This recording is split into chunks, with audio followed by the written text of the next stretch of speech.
बौद्ध गया का जो मुद्दा है, बौद्ध विहार के स्वतंत्रता के लिए और पूर्ण रूप से बौद्ध भिक्षुओं के हवाले उसको करने के लिए उस आंदोलन में मुसलमानों को भी अग्रणी भूमिका निभानी चाहिए। मैं इसका प्रबल समर्थक हूं और मैं निजी तौर पर कई आंदोलनों में शरीक हो चुका हूं, साक्ष्य हमारे पास। मुस्लिम कम्युनिटी को लीड करने वाले लोगों से विनती करता हूं कि आप बौद्ध विहार मुक्ति आंदोलन में तन मन धन से साथ उनके खड़े हों। ये माइनॉरिटी की अस्मिता का मामला आ गया, माइनॉरिटी के पहचान का मामला आ गया। अब उनकी शनाख्त को बट्टा लगाने के लिए, उनकी पहचान मिटाने के लिए उनकी धार्मिक स्थलों को टारगेट किया जा रहा है। जो मस्जिद है, जो मकबरे है, वो कहीं ना कहीं शिवालय है, शिव मंदिर है। क्या इसमें भारत की बहुत बड़ी आबादी जो दलित भाइयों की है, उसमें अधिकांश लोगों ने बौद्ध धर्म ग्रहण कर लिया। आपको पता है, बौद्धिस्ट है। ये ऐतिहासिक साक्ष्य है, सत्य है कि भारत एक समय में बौद्धमय भारत था। बौद्ध स्थल सारे थे, बौद्ध विहार थे, साकेत का जिक्र है, सबका जिक्र है।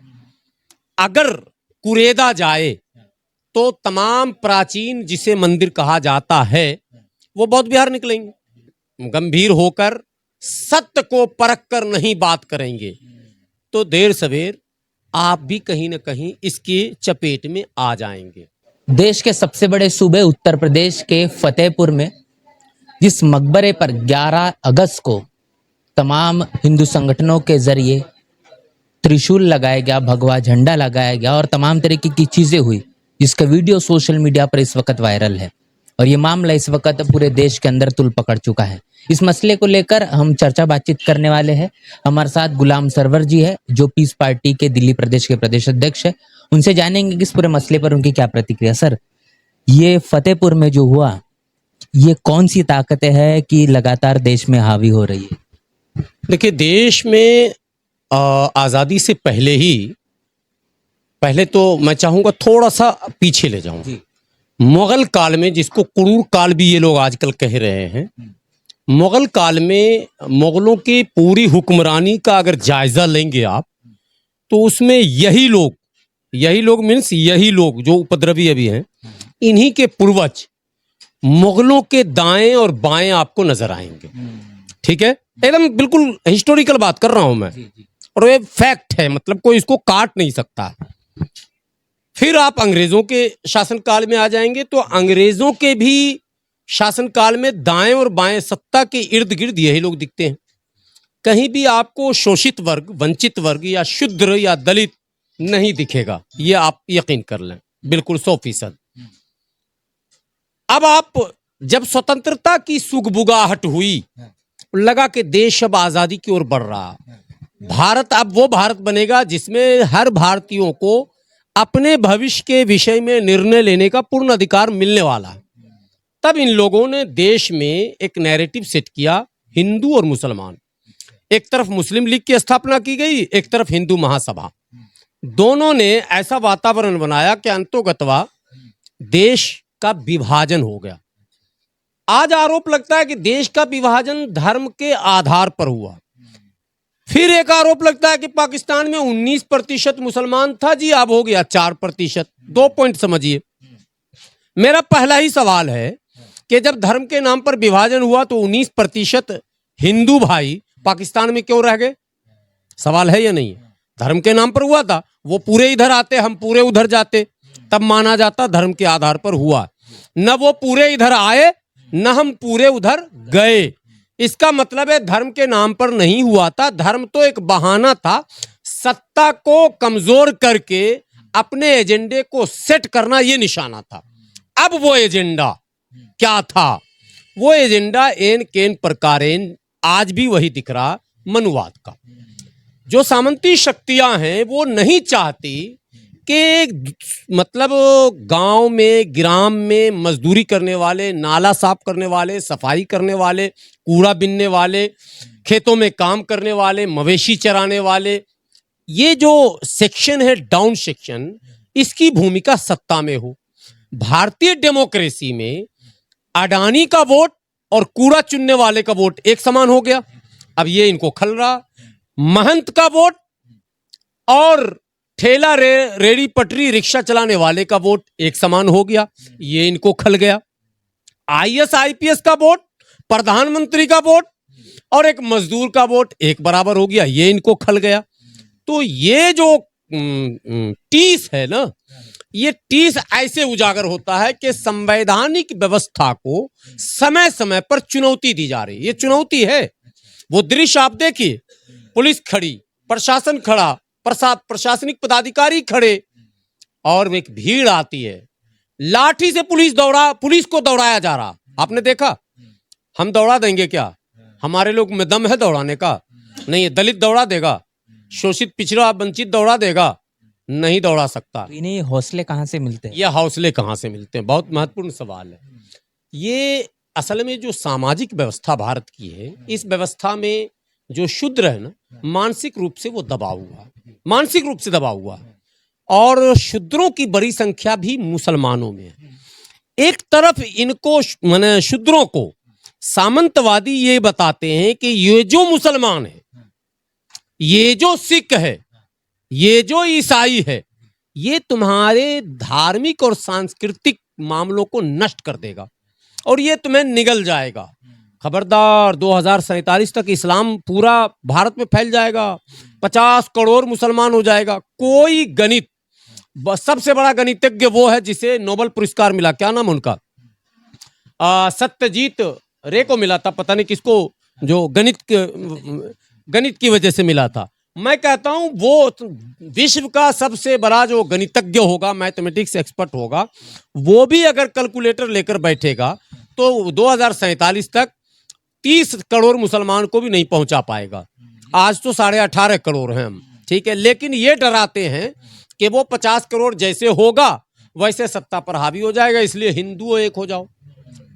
वो सामंतवादी। हमारे यहाँ जो सामंतवादी हैं वो भी हमें उनके इशारे पर ये कहते हैं मुसलमानों एक हो जाओ, हम कहते हैं भारतीय एक हो जाओ। भारत एक देश है जिसमें हिंदू भी है, मुस्लिम भी है, सिख भी है, ईसाई भी है, जैन भी है, पारसी भी है, बौद्धिस्ट भी है, यहूदी भी है, आस्तिक नास्तिक सब है यहाँ। ऐसे में सबका कर्तव्य है, सबकी जिम्मेदारी है कि देश के लिए सोचे।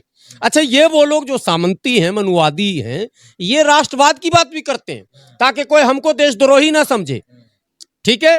वो अपने आप को प्रबल राष्ट्रवादी, प्रखर भारत का शुभ चिंतक बताएंगे, लेकिन भारत को गुलाम बनाने, भारत के उन बड़ी आबादियों को जिसे शूद्र कहते हैं, उन्हें दास प्रथा की तरफ ले जाने का ये प्रयास है। इसके लिए निशाना मुसलमान है, बहाना मुसलमान है, लेकिन असल निशाना शूद्र है।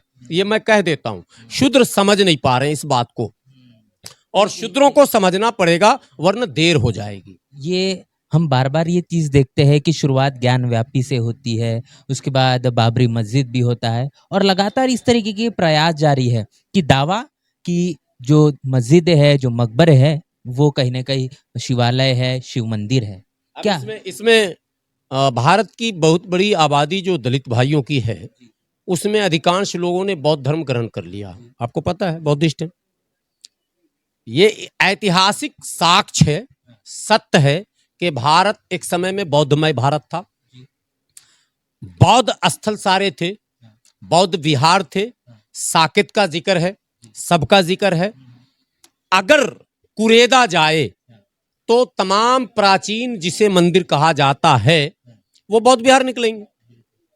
तो मैं तो इन बौद्धिस्ट भाइयों से कहता हूं कि भाई, आप, इनका तो एक ही जवाब है, ये अगर इस तरह से गलत आरोप लगा रहे हैं तो आप सही आरोप लगा लो, और आप भी कोर्ट जाओ। अगर कोर्ट आपके दावे को खारिज करती है तो इनके दावे को भी खारिज करेगी, करना पड़ेगा। अयोध्या में कोर्ट ने एक काम किया, चलिए अयोध्या एक उदाहरण स्वरूप रह गया, लेकिन बार बार नहीं चलेगा ना। इनको चाहिए कि ये भी जाएं, कोर्ट का दरवाजा खटखटाएं, ये भी दावे करें, 100-200 जगह मुकदमे जब ये भी ठोकेंगे तब जाकर वायलेंस बनेगा। ये परंपरा घातक है, ये देश के हित में नहीं है। सब बार बार कब्रिस्तानों पर, दरगाहों पर, मज़ारों पर, मस्जिदों पर, ईदगाहों पर इस तरह के दावे ठोके जाते हैं, और प्रशासन और अदालत इन दावों की पुष्टि में हाँ में हाँ मिलाकर उसे आगे बढ़ने देती है, इन मुद्दे को क्रिएट कर देती है, वरना इन्हें रिजेक्ट करके, जैसे आपने अयोध्या में बौद्ध पक्षों को रिजेक्ट किया था और आर्थिक दंड दिया था, आपको पता है ये बात की नहीं, आर्थिक दंड भी दिया गया था, वैसे ही तमाम दूसरे दावे करने वाले इन कथित सनातनियों को भी, जो पहले हिंदू थे अब सनातनी हुए हैं, ठीक है, इनको भी दंडित कीजिए आप। अगर ऐसा नहीं करते हैं तो ये प्रवृत्ति बढ़ जाएगी, ये परंपरा एक बन जाएगा और कोई भी ऐरे गैरे आएगा और लालच कुछ और होगा, निशाना कुछ और, मस्जिद के इमाम से झगड़ा होगा, सदर से झगड़ा होगा, सिक्योरिटी से झगड़ा होगा, निगरान से झगड़ा होगा, मुतवल्ली से झगड़ा होगा, जो फतेहपुर में है। फतेहपुर में मामला कुछ भी नहीं है, आज तक तो किसी ने दावा नहीं किया, 500 साल पुराना वो मकबरा है, वो मकबरे को आप देख रहे होंगे टूटा फूटा सा है, 500 साल, और एएसआई प्रोटेक्टेड है। तो ये अचानक दावा कैसे हुआ? दावा इसलिए हुआ कि उसमें 12 बीघा 13 बीघा जमीन भी है, वो कई एकड़ जमीन को कब्जा करने की साजिश है, उसमें आय का कुछ स्रोत है, उस आय के स्रोत पर भी इनकी नजर है, ये चाहते हैं कि वो आय का स्रोत मेरे पास आए, जबकि वो जो रिसीवर है वो या तो मुतवल्ली है या एएसआई है, लेकिन वो ये रिसीवर भी बनना चाहते हैं। तो भाई उसका रास्ता क्या होगा? तो रास्ता आसान है जी, महादेव का मंदिर था यहाँ, रास्ता आसान है जी, शंकर जी का मंदिर था यहाँ पर शिवलिंग था, ये कोई तरीका नहीं है। मोहन भागवत जी ने कहा था हर मस्जिद में शिवलिंग ढूंढने का क्या मतलब? मैं मोहन भागवत जी से कहता हूँ आप फिर से बयान दीजिए, भूल गए लोग, ये परंपरा देश के लिए सही नहीं है। एक तरफ विश्व गुरु बनाने की बात कर रहे हैं आप, एक तरफ शक्तिशाली देश बनाने की बात कर रहे हैं, ट्रंप आपको डांट लगा रहा, ट्रंप आपको पाकिस्तान के साथ खड़ा होकर आपको अपने आप को कमजोर साबित कर रहा है, साबित आप कर रहे हैं, वरना पाकिस्तान को चटनी बना देते हम। और ट्रंप ने कहा नहीं, कैसे बना दोगे जी, मैं हूं ना, मैंने एक फोन किया, मोदी ने कर लिया खत्म खेल। तो इसका मतलब अभी हम विश्व गुरु नहीं है, विश्व चेला है, विश्व गुरु तो अमेरिका है इसका मतलब। तो अमेरिका की आंखों में आंखें डालकर, चाइना की आंखों में आंखें डालकर, जो प्रधानमंत्री जी कहते थे, वो तब हम बोलेंगे जब देश में इन धार्मिक मुद्दों पर लगाम लगा दिया जाएगा। धर्म बहुत सेंसिटिव इशू होता है, इस तरह की हरकत से देश के अंदर आपसी अविश्वास पैदा होता है, और आपसी अविश्वास कभी भी देश को विकास की ओर जाने नहीं देता। जब भी ऐसे मुद्दे हम देखते हैं अमूमन तौर पर माइनॉरिटीज के साथ, जैसे सिखों के जो गुरुद्वारे है उसमें उनका ये कहना है कि नांदेड़ में एक मामला निकल कर आया है कि वहाँ पर आरएसएस और भारतीय जनता पार्टी के लोग घुसपैठ करना चाहते हैं। मस्जिदों और मकबरों में भी यहाँ पर जो दावे मंदिर होने के ठोके जा रहे हैं। आपने बोध गया का मुद्दा भी देखा होगा कि बोध गया में भी किस तरीके से वहाँ पर ब्राह्मण समाज के लोगों की भागीदारी है। तो माइनॉरिटीज के तमाम धर्मों को इस तरीके से टारगेट करने के पीछे की क्या रणनीति है, क्या उद्देश्य है? ये समय आ गया है कि कम से कम, हालांकि मैं तो सभी देश के लोगों को कहता हूँ, और अधिकांश देश के लोग देश प्रेमी हैं, ये मान लीजिए आप, सारे लोग उपद्रवी नहीं हैं, मुट्ठी भर लोग हैं। मैं तो कहता हूँ चुटकी भर लोग हैं, करोड़ों की संख्या में ये 1000-2000 आते हैं, मुट्ठी चुटकी भर लोग हैं, चुटकी भर लोग हैं। लेकिन माइनॉरिटी को कम से कम अपनी सिक्योरिटी को सुनिश्चित करने के लिए एक प्लेटफॉर्म बनाना चाहिए। अभी जो फतेहपुर में घटना घटी, इस पर सिख प्रतिनिधिमंडल को, बौद्धिस्ट प्रतिनिधिमंडल को, जैन के प्रतिनिधिमंडल को, प्रधानमंत्री और गृहमंत्री को ज्ञापन देना चाहिए था और बयान देना चाहिए था। एक बात, मुसलमानों को भी, चूंकि ये बड़ा माइनॉरिटी है, माइनॉरिटी में मेजोरिटी, बोध गया का जो मुद्दा है, बौद्ध विहार के स्वतंत्रता के लिए और पूर्ण रूप से बौद्ध भिक्षुओं के हवाले उसको करने के लिए, उस आंदोलन में मुसलमानों को भी अग्रणी भूमिका निभानी चाहिए। मैं इसका प्रबल समर्थक हूं और मैं निजी तौर पर कई आंदोलनों में शरीक हो चुका हूं, साक्ष्य हमारे पास। मैं मुस्लिम कम्युनिटी को लीड करने वाले लोगों से विनती करता हूं कि आप बौद्ध विहार मुक्ति आंदोलन में तन मन धन से साथ उनके खड़े हों। ये माइनॉरिटी की अस्मिता का मामला आ गया है, माइनॉरिटी के पहचान का मामला आ गया है। अब उनकी शनाख्त को बट्टा लगाने के लिए, उनकी पहचान मिटाने के लिए उनकी धार्मिक स्थलों को टारगेट किया जा रहा है। यदि आप अब भी एक नहीं होंगे तो आपके तमाम धर्म स्थलों पर इसी तरह से बारी बारी से हमले होते रहेंगे। जो फतेहपुर में ये पूरा जो मामला हम देख रहे हैं, इस फतेहपुर के इस मामले में आपने अपने प्रेस कॉन्फ्रेंस में भी कहा कि समाजवादी पार्टी के जो नेता है वो भी कहने के इसमें शामिल है, जबकि सपा मुसलमानों के सबसे बड़े हितैषी होने की दावा करती है। तो ये चीजें क्या चल रही? देखिए, मैं जरा अस्पष्टवादी हूँ और मुझे ना झूठ बोलना या राजनीति करना शायद नहीं आता। समाजवादी पार्टी के नेता का नाम उसमें आया है, चौहान का, और पप्पू चौहान का नाम आया है, FIR में नाम है। तो ये तो वो हैं जिनकी शनाख्त कर ली गई, कुछ ऐसे भी हैं जिनकी शनाख्त नहीं की गई होंगे। और लेकिन मैं एक बात के लिए बधाई दूंगा कि कम से कम समाजवादी पार्टी ने निष्कासन तो किया उसका। तो अखिलेश यादव ने जो प्रतिक्रिया दी है, क्या उससे आप सहमत है क्या? फिर और मैं इस बात से संतुष्ट हूं कि समाजवादी पार्टी ने क्विक डिसीजन लिया और उसे पार्टी से निकाला, एक संदेश दिया है। मैं हर जगह विरोध, ऐसा नहीं होता पॉलिटिक्स में, 100% विरोध किसी का नहीं होता साहब। मुद्दे पर विरोध, मुद्दे पर समर्थन। मैं पीस पार्टी का राष्ट्रीय प्रवक्ता हूं। पीस पार्टी का स्पष्ट मानना है कि झूठा और अनर्गल किसी पर आरोप नहीं लगना चाहिए। मैं व्यक्तिगत रूप से भी वैसा नहीं हूं। समाजवादी पार्टी के लोग हैं शामिल। मैं शूद्रों से विशेष तौर पर अपील करता हूं कि आपको गंभीर होना पड़ेगा। ये आपका मुद्दा नहीं है। आपका मुद्दा तो अपने अधिकार की लड़ाई है। आपको तो मंदिर में कुछ मिलना ही नहीं है, ऐसे भी पूजा पाठ के अतिरिक्त और कुछ नहीं मिलना, और पूजा में भी बाधा डाला जाता। वो तो दुनिया ने देखा, बाबू जगजीवन राम में देखा गया, जीतन राम मांझी का उदाहरण है, और अखिलेश यादव का खुद उदाहरण है, जिसे टोटी चोर कह दिया। हमने नहीं कहा भाई, ना मैं कहूंगा, जिसने कहा वो वही थे जो मस्जिदों पर हमले करते, वही लोग थे। बहन जी के साथ जो कुछ हुआ वो लोगों ने देखा, किसने टिप्पणी की, क्या क्या टिप्पणी की, वो सब कुछ है मामला। तो अनेकों उदाहरण हैं। गंभीर होने का विषय है। अगर आप इस समय गंभीर नहीं होंगे, आप अगर गंभीर होकर सत्य को परख कर नहीं बात करेंगे, तो देर सवेर आप भी कहीं ना कहीं इसकी चपेट में आ जाएंगे। सत्य और असत्य दो बातें हैं। सच्चाई ये है कि 500 साल पुरानी मस्जिद, 500 साल पुराना मकबरा, 500 साल पुराने कब्रिस्तान, 500 साल पुराने तमाम कागजात जिसके मौजूद हों, तमाम साक्ष्य मौजूद। मैं सबसे बड़ी बात है कि जब ASI प्रोटेक्टेड है, अब इससे बड़ी बात क्या हो सकती है? उसके बावजूद भी आप उस पर दावा ठोक रहे हैं। क्या 500 साल पहले कोई हिंदू दमदार नहीं था क्या? बात समझिए। पहले पूरे 500 साल बीत जाने में इन 5 शतक, 5 सदी में कोई वीर सपूत पैदा नहीं हुआ। और ये 20, 100, 200, 500 लोग जो अभी, यही वीर है क्या? ये वीर नहीं है, ये समाजद्रोही है, संविधान विरोधी है, ये अशांति के दूत हैं, ये प्यार के दुश्मन हैं। ये असल में शूद्रों, दलितों और भारत के अल्पसंख्यकों को कतई मुख्य धारा में देखना नहीं चाहते हैं। ये उसे हमेशा चाहते हैं कि वो हाशिए पर हो। कहते हैं कि उनका काम जो सुनिश्चित किया गया है वही वो करें, वर्ण। तो हम तो विरोध करते हैं भाई। आप अगर ये माहौल बनाने का उद्देश्य उनका यही है, पूरे देश में एक माहौल बनाइए, मुसलमान किनारे पहले जाएगा, फिर दलितों को ये काबू में लेंगे। एन प्रकार बहुत सारी कहानियां चल रही हैं।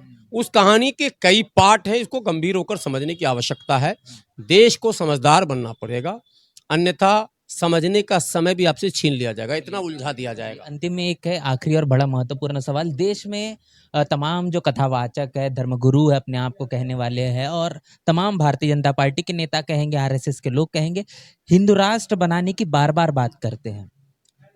क्या हिंदू राष्ट्र की परिकल्पना आप देख रहे हैं, और ये देश के लिए कितना फायदेमंद है, कितना घातक आप इसे? देखिए, मैंने कई डिबेट में ये जब बात उठती है, मुद्दा जब उठता है, मैं भी पूछता हूं कि हिंदू राष्ट्र की परिकल्पना क्या है।